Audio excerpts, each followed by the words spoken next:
দর্শক বন্ধু কেমন আছো? আজকে তোমাদেরকে আমি দেখাবো খুব সহজে কিভাবে মুরগির রোস্ট রেসিপি তৈরি করতে হয়।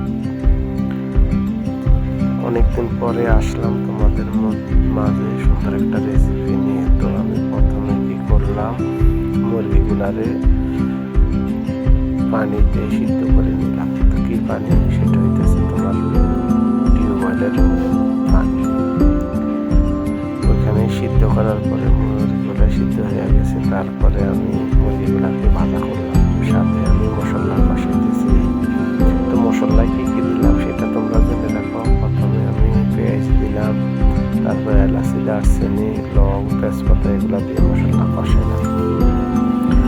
তারপরে আমি পেঁয়াজ, কাঁচামরিচ, টমেটো এগুলারে ব্লেন্ডার করছি। এগুলারে ব্লেন্ডার করে তারপরে আরও বেশি করে কষাই নিলাম। নেওয়ার পরে আমি এবারকার মুরগিগুলারে সিদ্ধ করার পরে মুরগিগুলারে ভাজা করছি। তেলে ভাজা করে তারপরে মশলা দিয়ে দিচ্ছি। ঠিক যখন কষানো হয়ে গেছে মশলার মাঝে, তারপরে আমি সবগুলো মুরগি আমি সুন্দর মতো দিয়ে দিলাম। দিয়ে আগে সিদ্ধ করা পানি, ওই পানিগুলো আমি দেখো মুরগির মাঝে ঢেলে দিছি। মুরগির মাঝে ডালার পরে যখন এগুলার লাগা ছাড়া অনেকক্ষণ সিদ্ধ হয়েছে, তারপরে আমি যখন পানি কমে আসছে তখন আমি চুলার আগুনটা নিভে দিছি।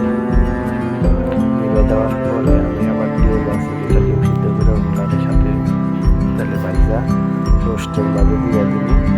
তারপরে যখন এগুলো তেল ভাজা হয়ে গেছে আমি রোস্টের মাঝে দিয়ে দিচ্ছি। দেওয়ার পরে মাশাআল্লাহ কালার অনেক সুন্দর হয়েছে।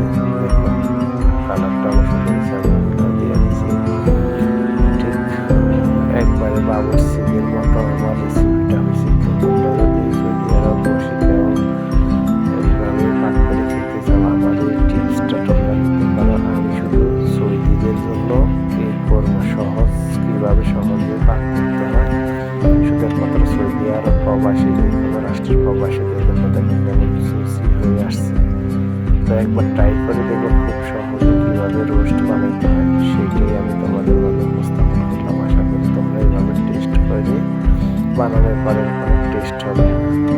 সাথে আমি মাঝে মধ্যে একটু বিমানের স্মৃতিগুলো তোমাদের মাঝে দিই, কারণ তোমরা একটু দেখো ইন্ডিগো একটা সস্তা দামের বিমান। আমি বলবো না, কারণ এটা কেনার কোনো সামর্থ্য আমার নাই। তারপরও মানে কম দামে সস্তা বিমান এটা, কিন্তু বাংলাদেশেতে আসতে আমার ৭৫,০০০ টাকা গুনতে হয়েছে ইন্ডিগো দিয়ে, ইন্ডিয়া থেকে সৌদি আরব পর্যন্ত। আসলে খুবই বাজে একটা অবস্থা, খাওয়া দাওয়ার কোনো ব্যবস্থা নাই।